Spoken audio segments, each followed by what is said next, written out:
Hello friends and welcome. This is the 2 minutes money and personal finance show and you are with Deepak R. Khemani.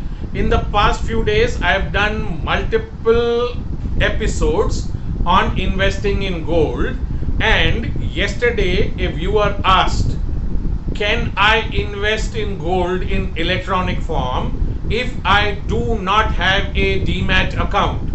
Let's look at the options to invest in gold in electronic form. You can invest in a gold ETF, you can invest in a gold fund from a mutual fund, or you could buy the sovereign gold bond. Let's take each and every one. If you want to invest in the gold ETF, you need to compulsorily have a demat account. An ETF, an exchange traded fund, by its very nature, it is listed on the stock exchange. To buy and sell anything on the stock exchange, you need to have a demat account. So if you are buying a gold ETF, you need a demat account. Second option, we are thinking of buying gold from a gold fund from a mutual fund. Here it is not necessary to have a demat account.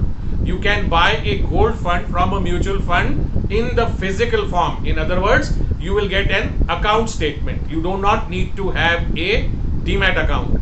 Third, the sovereign gold bond. The sovereign gold bond is issued in both the options. It is issued in demat form and it is issued in physical form also. So when you are applying for the sovereign gold bond, you get an option. If you have a demat account ticket, it will get credited to your demat account. However, if you do not have a demat account, you can still get the sovereign gold bond in a physical certificate form which will be given to you. Let's recap the three things.